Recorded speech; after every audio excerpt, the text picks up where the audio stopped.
Bismillahirrahmanirrahim. Assalamu alaikum. Welcome back to my YouTube channel. This is me Hamid Khan and you're watching my channel Hamid Biologist. Dear student, आज हम anatomy and physiology of digestive system को discuss करेंगे। ये generic BSN semester 1 की anatomy and physiology का lecture है। तो सबसे पहले हम अपने ऑब्जेक्टिव्स को कवर करेंगे। ऑब्जेक्टिव्स में हम GI की डेफिनेशन पढ़ेंगे और उसके जो ऑर्गन्स है उसकी डेफिनेशन पढ़ेंगे और स्ट्रक्चर और फंक्शन ऑफ GI ऑर्गन को डिस्कस करेंगे। तो सबसे पहले हम डाइजेस्टिव सिस्टम की डेफिनेशन की बात करें, लेकिन उससे पहले डाइजेशन का हमें हमारे इल्म में होना बहुत ज़रूरी है। डाइजेशन का मतलब क्या होता है? डाइजेशन कहते हैं मैकेनिकल और chemical breakdown of food in order to get energy. Body की रिक्वायरमेंट को पूरा करने के लिए जो हम चीज़ खाते हैं उसकी ब्रेकडाउन होती है और उसकी ब्रेकडाउन जो है दो मैनर में होती है। एक केमिकल ब्रेकडाउन होती है और एक मैकेनिकल ब्रेकडाउन होती है। मैकेनिकल ब्रेकडाउन ओरल कैविटी में होती है और chemical breakdown with the help of enzyme की वजह से वो होती है। तो डाइजेस्टिव सिस्टम एक ऐसा सिस्टम होता है जो एक्सेसरी ऑर्गन पर मुश्तमिल होते हैं। उसमें ओरल कैविटी और इसके अलावा oesophagus, stomach, small intestine, large intestine, pancreas, liver और इसके अलावा लार्ज इंटेस्टाइन, रेक्टम, ये सब इसमें कंट्रीब्यूट करते हैं। इसके बेसिकली 5 बुनियादी स्टेप्स हैं। पहले स्टेप का नाम है इंजेशन। इंजेशन से मुराद ये होते हैं जो हम चीज़ इंजेस्ट करते हैं, मुंह में दाखिल करते हैं। उसके बाद है प्रोपल्जन। प्रोपल्जन का मतलब ये होता है कि धकेलना, स्वाल्विंग, निगलना। प्रोपल्जन के बाद है डाइजेशन। डाइजेशन का मतलब होता है न्यूज़ को डाइजेस्ट करना।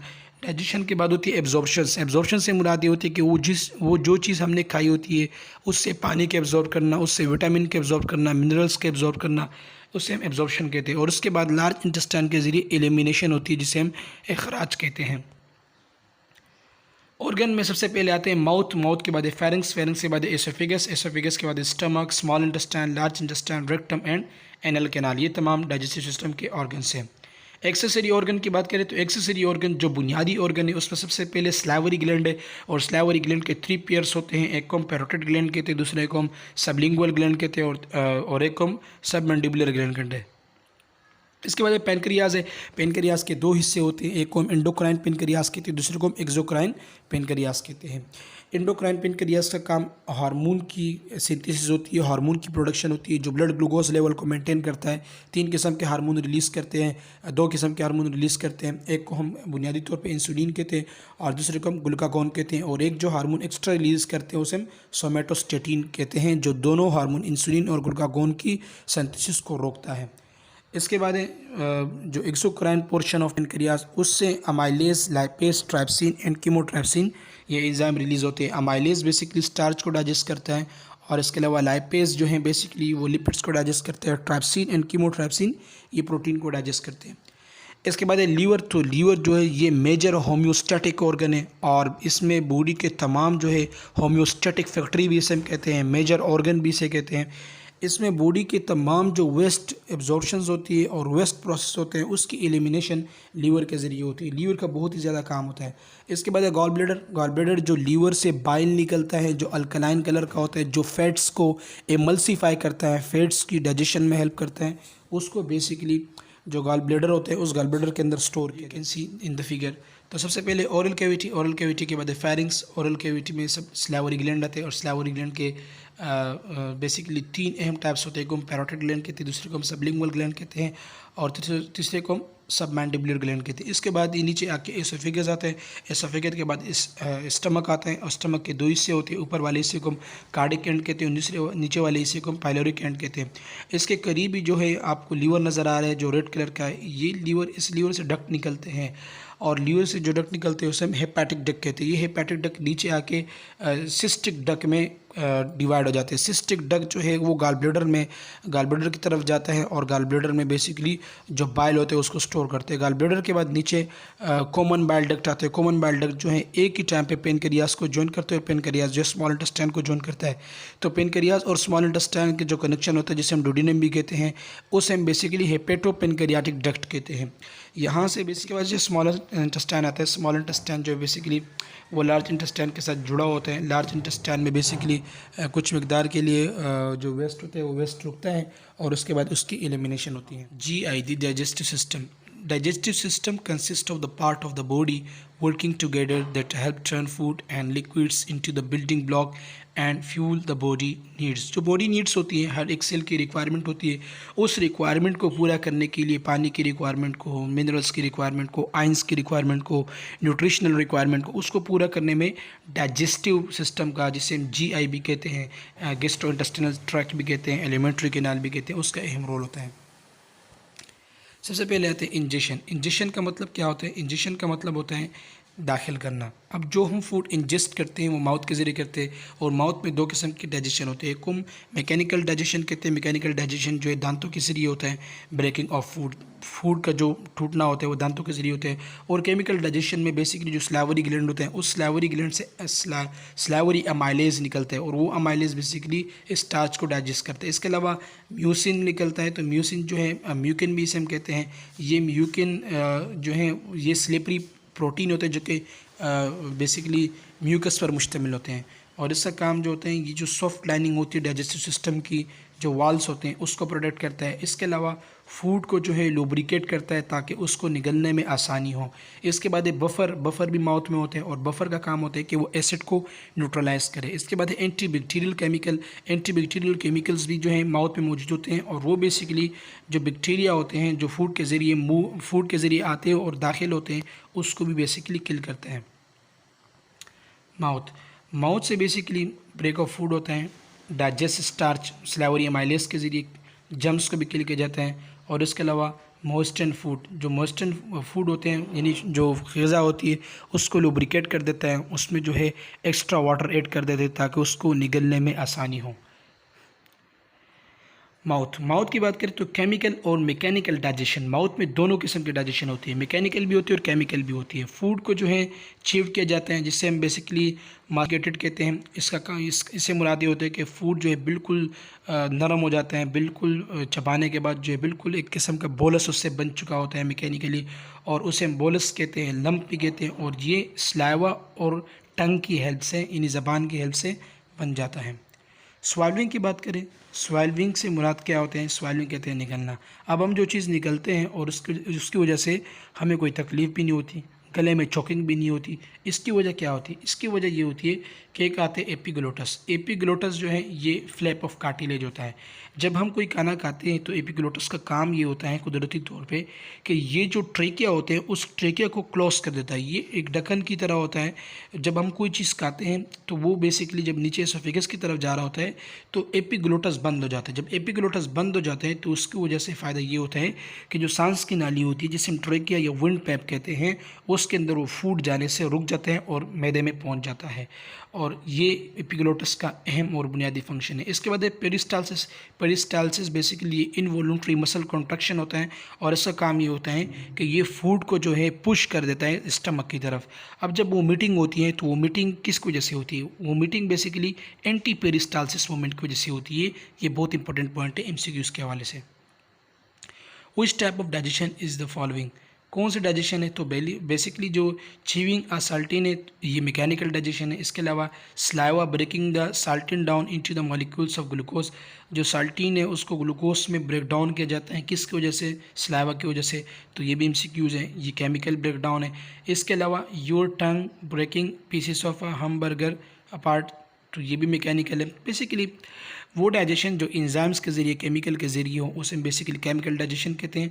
और जो दांतों के ज़रिए हो, ज़बान में भी उसका रोल हो, ज़बान में यानी उस डाइजेशन का रोल हो, तो उसे मैकेनिकल कहते हैं। जैसे पेप्सिन है, पेप्सिन एक इंजाइम है, ये स्टमक में प्रोड्यूस हो जाते हैं, और ये भी बेसिकली जो हम बर्गर होते हैं यानी कि प्रोटीन वगैरह होते हैं उसको अमीनो एसिड में कन्वर्ट करता है। तो ये भी क्या है? ये भी केमिकल डाइजेशन है। इसके बाद है फेरिंग्स जो है ये थ्रोट का बेक वाला हिस्सा है, और उसके बाद फेरिंग्स के बाद लेरिंग्स आता है। लेरिंग्स के ज़रिए क्या होता है? लेरिंग्स के ज़रिए पैसेज ऑफ एयर होती हैं, और ये लेरिंग्स क्लोज हो जाते हैं जब हम स्वालो करते हैं। जब हम कोई चीज़ निगलते हैं तो लेरिंग्स क्लोज हो जाता है। और फेरिंग्स बेसिकली 15 सेंटीमीटर अप्रॉक्सीमेटली इसकी लंबाई होती है। डाइजेस्टिव ग्लैंड में group of specialised secretory cells होते हैं, और ये जो एलिमेंट्री कैनाल और इसके अलावा जो एक्सेसरी ऑर्गन्स होते हैं उसके लाइनिंग में ये मौजूद होते हैं। अब जैसे कि मैं आपको स्टमक की बात बताऊं तो स्टमक में पैराइटल सेल होते हैं और चीफ सेल होते हैं। अब पेराइटल सेल का काम ये होता है कि वो HCl को प्रोड्यूस करता है और चीफ सेल का काम ये होता है कि वो पेप्सिन को प्रोड्यूस करता है। अब पेप्सिन जो है इनएक्टिव फॉर्म में होता है पेप्सिनोजिन, उसको एक्टिव करने के लिए पेराइटल सेल HCl प्रोड्यूस करेगा, क्योंकि 1.2 से लेकर 2.2 ये स्टमक की एसिड लेवल है, स्ट्रॉन्ग एसिड है। तो उस वो जब रिलीज़ हो जाएगा, एसिडिक एनवायरनमेंट बन जाएगा, तो चीफ सेल बेसिकली क्या करेंगे कि वो पेप्सिन को रिलीज़ करेंगे। अब चीफ सेल ये भी गैस्ट्रिक म्यूकोजा में होते हैं, स्टमक की लाइनिंग में होती है, और वो पेप्सिन क्या करेगा, वो पेप्सिन बेसिकली जो प्रोटीन होगा उसकी डाइजेशन में अपना रोल प्ले करेगा। अब क्वेश्चन अराइज है कि पेप्सिन का काम ये होता है कि वो प्रोटीन को डाइजेस्ट करता है, तो हमारे जो गोश्त हैं, जो स्टमक है, वो भी बेसिकली उसमें भी प्रोटीन होता है, तो उसकी डाइजेशन क्यों नहीं होती? उसकी डाइजेशन इस वजह से नहीं होती कि ड्यू टू गैस्ट्रिक म्यूकोजा, हमारा स्टमक गैस्ट्रिक म्यूकोजा की वजह से प्रोटेक्टेड होता है, और अगर गैस्ट्रिक म्यूकोजा में अल्सर की फॉर्मेशन हो गई तो समटाइम्स ऐसा होता है कि वो हमारे जो स्टमक के वॉल्स है उसको भी कहा जाता है, found in the lining of the alimentary canal. तो इस तरह के जो सिक्यूरिटरी सेल्स होते हैं, जैसे कि चीफ सेल हो गए, पेराइटल सेल्स हो गए, ये क्या करते हैं, ये जो है इसका भी डाइजेशन में एक अपना रोल होता है। पेरिस्टालसिस ये series of involuntary wave like muscles contraction movement होते हैं, और इसकी वजह से फूड जो है नीचे स्टमक की तरफ पुश हो जाता है, इसे हम पेरिस्टालसिस कहते हैं। स्टमक जो है टेम्परली यहाँ पर स्टोर होता है, यहाँ से गैस्ट्रिक जूस निकलते हैं, गैस्ट्रिक जूस में बेसिकली एसिड होता है, इसके अलावा पेप्सिन मौजूद होता है, और इसके जो है मसल लेयर होते हैं, यानी कि इसके तकरीबन 5 से 6 मसल लेयर्स होते हैं, और उसका ये काम होता है कि वो स्टमक को प्रोटेक्शन देती है। मैकेनिकली और केमिकली ब्रेकडाउन्स ऑफ फूड, यहाँ पर सबसे ज़्यादा केमिकली ब्रेकडाउन होता है, और उसके अलावा मैकेनिकल ब्रेकडाउन भी होता है स्टमक में। स्टमक का फंक्शन क्या है, फूड को स्टोरेज करता है, और इसके अलावा इसको can stretch to fit 2 litre of food. 2 litre food जो है अगर इस पर स्टोर हो गया तो ये स्ट्रेच तो हो सकता है, लेकिन कोई असर इस पर नहीं पड़ सकता।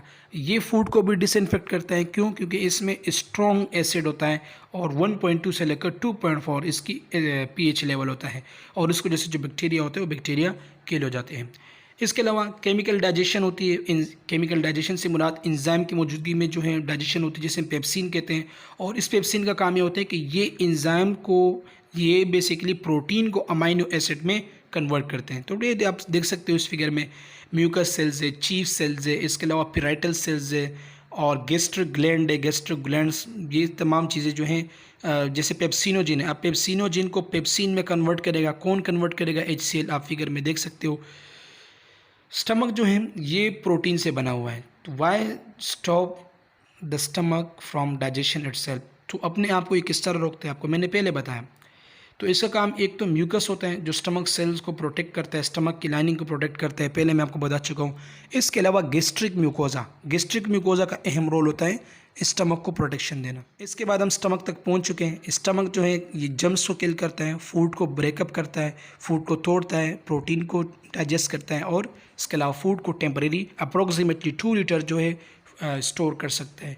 गैस्ट्रिक जूसेस की बात करें तो गैस्ट्रिक जूसेस जो है ये स्टमक से सीक्रेट होता है, और 1.5 से लेकर 2.5 ये इसकी एसिडिटी होती है स्टमक की। इसमें पेप्सिन होता है, और पेप्सिन जो है प्रोटीन को अमीनो एसिड में कन्वर्ट करता है, और फूड को मज़ीद तोड़ दिए जाते हैं, और लिक्विड हिस्सों में उसको कन्वर्ट किया जाता है। तो माउथ में बोलस था, और स्टमक में बेसिकली वो चाइम बन जाएगा। Taking the heart out of heartbeat. The esophagus is a ring of muscles at the top and the bottom. If the bottom rings of muscles doesn't keep the lower part of the esophagus tightly closed between swallow, acid from the stomach can come back up into the esophagus. This creates a burning sensation called heartburn. But it has nothing to do with the heart. The pain a person may feel is in the area of the heart, but it would make more sense to call it oesophagus burn. अच्छा, अब heart burn का मतलब क्या होता है? सीने की जलन जिसे हम कहते हैं। बेसिकली जो एसोफेगस होता है, एसोफेगस का जो एंड वाला हिस्सा होता है, वो एंड वाला हिस्सा जो स्टमक के साथ कनेक्टेड होता है, उसके जो स्फिंक्टर मसल्स होते हैं वो कॉन्ट्रैक्शन नहीं करते हैं, और उसकी वजह से जो एसोफेगस के मसल्स होते हैं वो खुले रह जाते हैं, और जब वो खुले रह जाते हैं तो मैदे में जो एसिडिटी होती है, जो तेज़ाबियत होती है, वो ऊपर की तरफ आता है डकारों की सूरत में। इसकी वजह से बेसिकली सीने में जलन होती है, जिसे हम हार्ट बर्न कहते हैं। लेकिन आम लोग हार्ट बर्न से मुराद तो ये होता है कि दिल की जलन, लेकिन ये दिल की जलन नहीं है। इससे मुराद ये होती है कि ये ऊपर आते हैं और ये चूँकि स्टमक दिल के बिल्कुल करीब है, इसका कार्डिक एंड दिल के करीब है, इस वजह से ऐसे महसूस होता है कि दिल की जलन हो रही है, सीने की जलन हो रही है। एक्सेसरी ऑर्गन में पेनक्रियाज है, गॉल ब्लैडर है और स्प्लीन है। सबसे पहले हम गॉल ब्लैडर की बात करेंगे। तो गॉल ब्लैडर ये एक पाउच लाइक स्ट्रक्चर होता है और ये लीवर के बिल्कुल करीब होता है और बेसिकली ये बाइल को स्टोर करता है। एक बाइल डक्ट आता है, बाइल डक्ट जो लॉन्ग ट्यूब होते हैं और इसमें बाइल मौजूद होता है।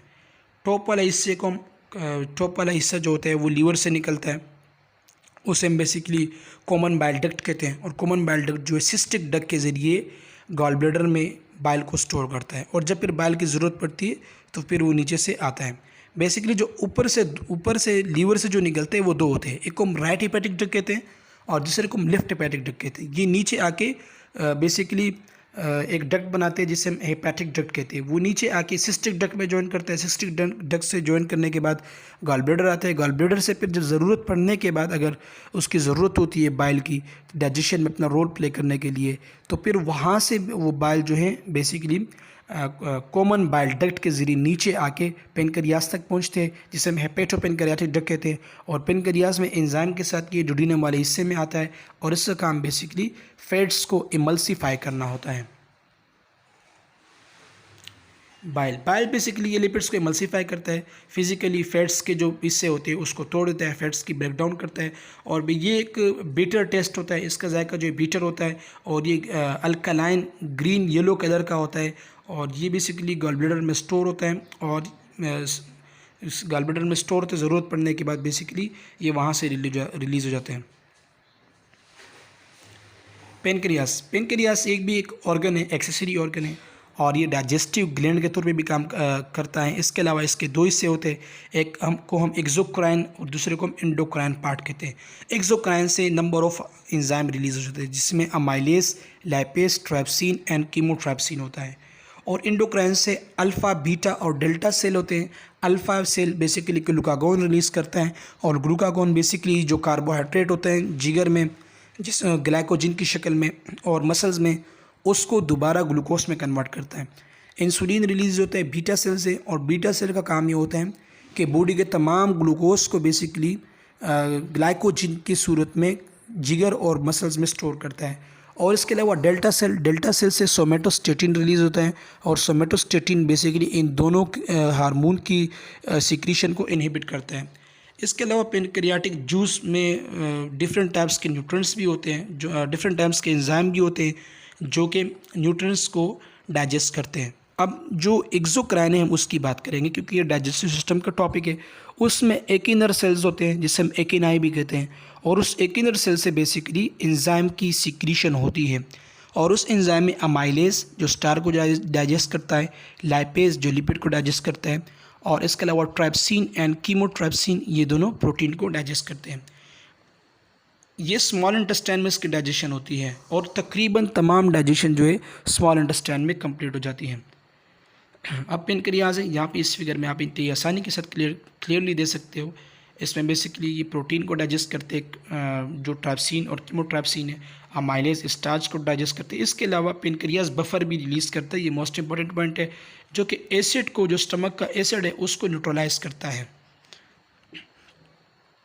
नाउ यू कैन सी यहाँ पर जो मैं इसकी बात कर रहा था कि हेपेटिक डक्ट्स होते हैं, दो किस्म के होते हैं, एक को हम राइट हेपेटिक डक्ट कहते हैं और दूसरे को हम लेफ्ट हेपेटिक डक्ट कहते हैं। उसके बाद जो है ये दोनों आके नीचे कॉमन हेपेटिक डक्ट को ज्वाइन करते हैं। कॉमन हेपेटिक डक्ट को ज्वाइन करने के बाद सिस्टिक डक्ट को ज्वाइन करते हैं। सिस्टिक डक्ट को ज्वाइन करने के बाद गॉल ब्लैडर आता है और गॉल ब्लैडर में टेम्परेरी बाइल जो स्टोर होता है और फिर ज़रूरत पड़ने के बाद डाइजेशन के दौरान गॉल ब्लैडर से सिस्टिक डक्ट के ज़रिए ये नीचे आके कॉमन बाइल डक्ट के ज़रिए बेसिकली पेनक्रियाटिक डक्ट को ज्वाइन करता है।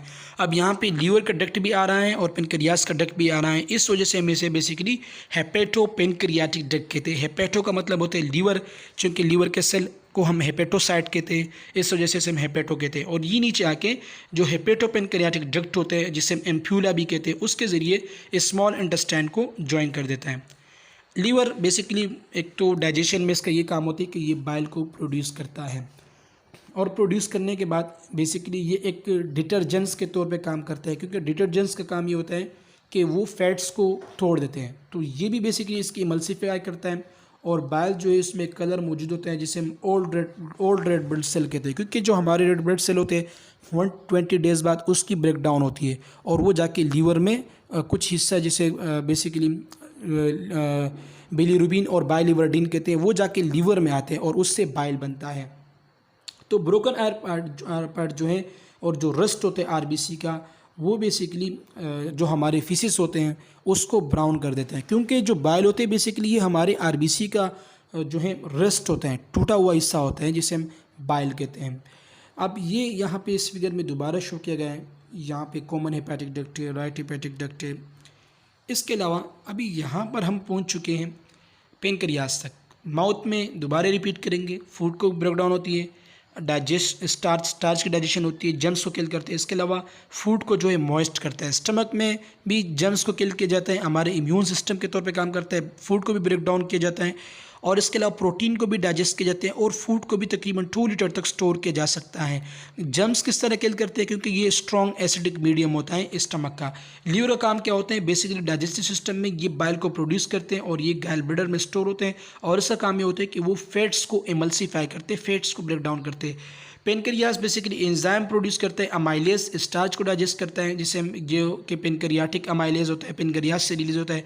लाइपेस ये भी पेनक्रियास से रिलीज होता है और ये लिपिड्स की ब्रेक डाउन करता है। और कीमोट्रैप्सिन और ट्रैप्सिन ये दोनों जो है ये भी पेनक्रियास से रिलीज होते हैं और ये दोनों भी बेसिकली जो प्रोटीन होते हैं उसकी ब्रेक डाउन में अपना रोल प्ले करते हैं। नाउ स्मॉल इंटेस्टाइन ये जो मोस्ट केमिकल डाइजेशन होती है वो स्मॉल इंटेस्टाइन में होती है, जैसे कि सिंपल शुगर, प्रोटीन, इन चीज़ों को एब्जॉर्ब किया जाता है इनर लाइनिंग के ज़रिए। फैटी एसिड, अब फैटी एसिड क्या है, फैटी एसिड जो ये स्मॉल मॉलिक्यूल्स होते हैं फैट्स के, और ग्लाइसरोल, ये फैटी एसिड और ग्लाइसरोल ये चूँकि वाइट कलर के होते थे उसको लिम्फेटिक सिस्टम के ज़रिए, जो लिम्फेटिक सिस्टम होता है जिसे हम लेक्टियल वेसल्स कहते हैं, वो लेक्टियल वेसल इसको वेलाई के ज़रिए जज़ब करके लेक्टियल वेसल में दाखिल किया जाता है और लेक्टियल वेसल इसको इम्यून सिस्टम का पार्ट बना देता है जिसे हम लिम्फेटिक सिस्टम कहते हैं।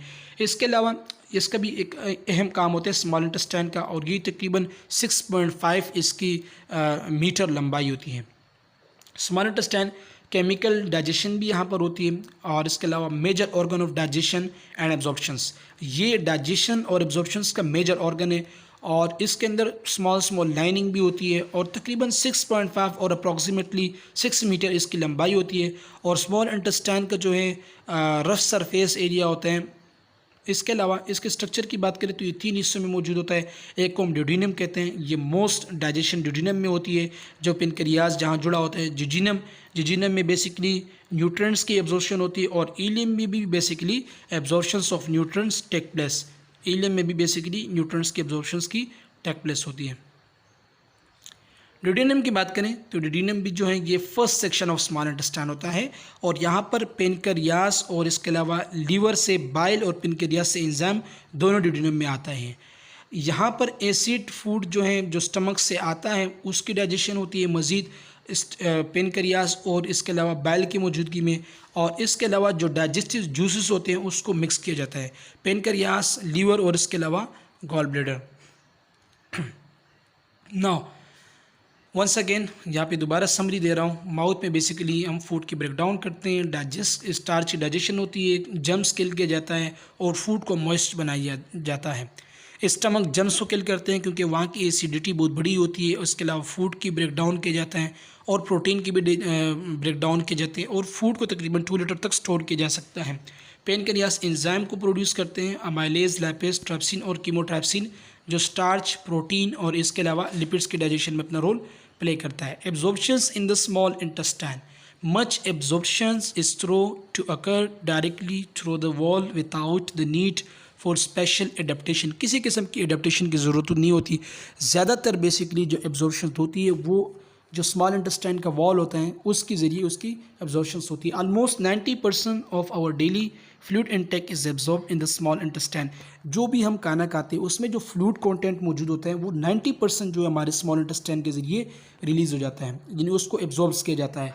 वेलाई होती है, वेलाइल जो ये हीयर लाइक प्रोजेक्शन होते हैं और ये बेसिकली इसके ज़रिए भी स्मॉल मॉलिक्यूल्स और न्यूट्रिएंट्स वगैरह इंटेस्टाइन से एब्जॉर्ब्स किए जाते हैं और ये एक किस्म का सरफेस एरिया प्रोवाइड करते हैं स्मॉल इंटेस्टाइन को। अब जब सरफेस एरिया प्रोवाइड हो जाएगा तो वेलाई चूँकि हेयर लाइक प्रोजेक्शन होते हैं, इसके ज़रिए जो है जो न्यूट्रिएंट्स होते हैं, लिक्विड्स होते हैं, उसको जज़ब किया जाता है।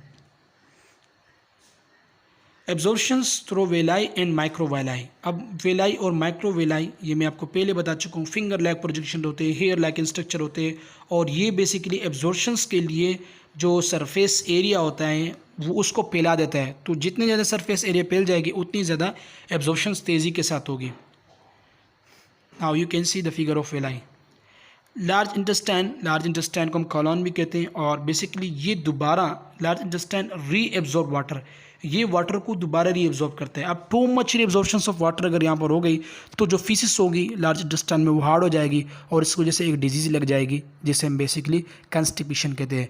और इसके अलावा अगर एब्जॉर्प्शन ऑफ वाटर नहीं हुआ और पानी जो है फिसिस में बहुत ज़्यादा थी तो उसकी वजह से भी एक डिसऑर्डर होगी GI जिसे हम डायरिया कहते हैं। तो यहाँ पे बिल्कुल मॉडरेट अमाउंट ऑफ वाटर की एब्जॉर्प्शन होना चाहिए, ना ही बहुत ज़्यादा होना चाहिए ना ही बहुत ही कम होना चाहिए। Use 9 litre of water every day in digestive juices. अब डाइजेस्टिव जूसेस में तकरीबन 9 लीटर ऑफ वाटर का इस्तेमाल होता है। 90% ऑफ वाटर को एब्जॉर्ब किया जाता है और जो नॉट इनफ वाटर होते हैं उसको तकरीबन बहुत ही ज़्यादा उसको एब्जॉर्ब भी नहीं किया जाता है। अगर फॉर एग्ज़ाम्पल वाटर की एब्जॉर्प्शन नहीं हुई और वाटर जो है उसी तरह लार्ज इंटेस्टाइन में मौजूद हुआ तो उसकी वजह से क्या होगा, डायरिया होगा। स्टूल बेसिकली वाटरी मोशन की तरह रिलीज़ होंगे और अगर टू मच एब्जॉर्प्शन हो गई तो उसको जिसे कंस्टिपेशन होगी जिसे हम कब्ज़ भी कहते हैं। ये आपको मैं पहले बता चुका हूँ। अब जो सॉलिड मटेरियल होते हैं वो लार्ज इंटेस्टाइन में पास हो जाते हैं और यहाँ पर जो है जो सॉलिड होते हैं वो अनडाइजेस्टेबल सॉलिड जो मौजूद होते हैं जिसे हम फाइबर्स कहते हैं। उस फाइबर का काम ये होता है कि वो पखाने की जो मूवमेंट होती है, स्टूल की मूवमेंट होती है, वो इस फाइबर्स की वजह से होती है और इसके डाइजेशन नहीं होती। ये हमारे लिए अहम फुल चीज़ है फाइबर्स। पानी की भी एब्जॉर्प्शन होती है, विटामिन के और विटामिन बी को भी एब्जॉर्ब किया जाता है और इसके अलावा जो रेक्टम होता है, जो सॉलिड वेस्ट वगैरह होते हैं वो यहाँ पर बॉडी से निकल जाते हैं जिसे हम एलिमिनेशन कहते हैं। Living in the large intestine is a community of helpful bacteria. अब लार्ज इंटेस्टाइन में नॉर्मल फ्लोरा भी होता है जिसे इकोलाई कहते हैं। इकोलाई का काम ये होता है कि जो हमारे सॉलिड वेस्ट होते हैं वो उसको अपने खुराक के तौर पे खाते हैं और हमें बेसिकली विटामिन के और विटामिन बी की प्रोडक्शन करते हैं। इसके अलावा यहाँ पर गैसेस की भी जनरेशन होती है। By product of bacteria metabolism methane hydrogen sulphide, जो गैसेस निकलते हैं वो बेसिकली मीथेन और हाइड्रोजन सल्फाइड से निकलते हैं। अब ये कहाँ से पैदा होते हैं, ये बेसिकली इकोलाई बैक्टीरिया से पैदा होते हैं क्योंकि उसमें मेटाबॉलिज्म का प्रोसेस चल रहा होता है और उसकी वजह से बेसिकली मीथेन और इसके अलावा हाइड्रोजन सल्फाइड गैस की प्रोडक्शन होती है। You can see once again appendix. Appendix basically ये वेस्टिजियल ऑर्गन है, इसका डाइजेशन में एक अहम रोल, अभी तक जो है इसकी रोल का काफ़ी पता नहीं चला कि इसका रोल क्या है, इस वजह से इसे हम वेस्टिजियल ऑर्गन कहते हैं।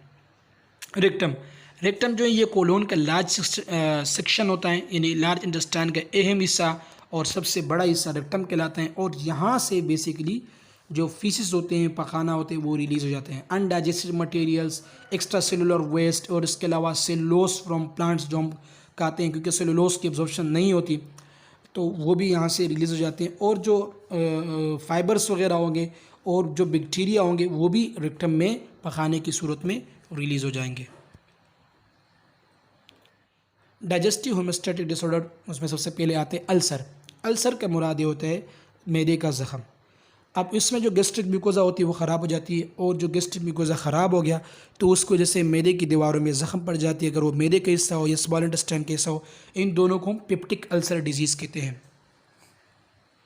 कंस्टिपेशन, कंस्टिपेशन एक ऐसा कंडीशन होता है जब लार्ज इंटेस्टाइन को खाली होने में टाइम लगता है, यानी कि जो पखाना होते हैं वो रुक रुक के आते हैं और सख्ती के साथ आता है, ऐसे हम कंस्टिपेशन कहते हैं। इसकी अहम वजह ये होती है कि एक तो फाइबर की कमी होती है और अगर फाइबर नहीं होगी तो पखाने की मूवमेंट नहीं होगी और दूसरी वजह ये होती है कि जो वाटर होते हैं लार्ज इंटेस्टाइन में उसकी एब्जॉर्प्शन बहुत ज़्यादा होती है। आजकल तो उसकी वजूहत बहुत ज़्यादा है, इंटरनेट का इस्तेमाल करना, मोबाइल का इस्तेमाल करना, टेंशन, स्ट्रेस वगैरह, ये चीज़ें भी बेसिकली कंस्टिपेशन के पॉजिटिव एजेंट में शामिल हैं।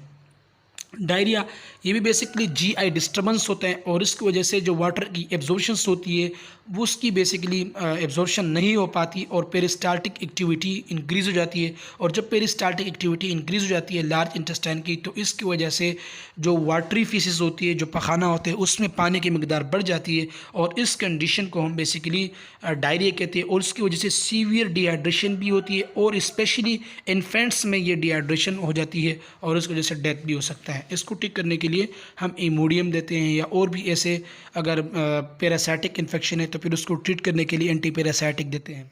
Appendicitis inflammation of the appendix. Appendix की जब इन्फ्लेमेशन हो जाती है इस कंडीशन को हम अपेंडिसाइटिक कहते हैं और इसकी ट्रीटमेंट जो है बेसिकली अपेंडिसाइट को सर्जिकल प्रोसीजर के ज़रिए रिमूव करना, जिसे हम बेसिकली अपेंडिक्टोमी कहते हैं। गालस्टोन से मुराद ये होती है कि पित्ते की पथरी, जब गालस्टोन बढ़ जाते हैं कैल्शियम फॉस्फेट की वजह से या कोलेस्ट्रॉल की वजह से, जब कोलेस्ट्रॉल जो है हार्ड हो जाते हैं गॉल ब्लैडर में फिर स्टोन बन जाते हैं और ये पास भी हो सकते हैं और अगर पास नहीं हुए तो फिर इसके लिए हम लेप कोली करते हैं। लेप कोली से मुराद ये होते हैं कि गॉल ब्लैडर को रिमूव करते हैं या गॉल ब्लैडर से उस स्टोन को रिमूव करते हैं। इसे हम बेसिकली कोलिसिस्टेक्टमी भी कहते हैं इस प्रोसीजर को, जिसमें गॉल ब्लैडर को रिमूव किया जाता है। एनोरेक्सिया नर्वोसा एक ऐसा कंडीशन होते हैं कि जिसमें जो साइकोलॉजिकल कंडीशन होता है कि जिसमें जो यंग एज के पीपल होते हैं स्पेशली गर्ल्स, वो ज़्यादा खाना नहीं खाते। वो सोचते हैं कि अगर वो ज़्यादा खाएंगे तो उनका वज़न बढ़ जाएगा। इस कंडीशन को हम एनोरेक्सिया नर्वोसा कहते हैं और इसमें 85% वेट होता है या इससे रिड्यूस हो जाता है वेट, क्योंकि बॉडी के अंदर माल न्यूट्रिशन स्टार्ट हो जाती है। हार्टबर्न बेसिकली जब मैदे की तेज़ाबियत ऊपर एसोफेगस की तरफ आती है, स्फिंक्टर मसल्स जो एसोफेगस को क्लोज करते हैं वो जब अपना काम नहीं करते तो इसको जैसे मैदे की जलन होती है या सीने की जलन होती है, ऐसे हम बेसिकली हार्टबर्न कहते हैं। सो बहुत बहुत शुक्रिया। आई होप कि इस वीडियो ट्यूटोरियल को आपने इंतहाई आसानी के साथ गेन किया होगा। अब तक के लिए इजाज़त दीजिए। अल्लाह हाफ़िज़।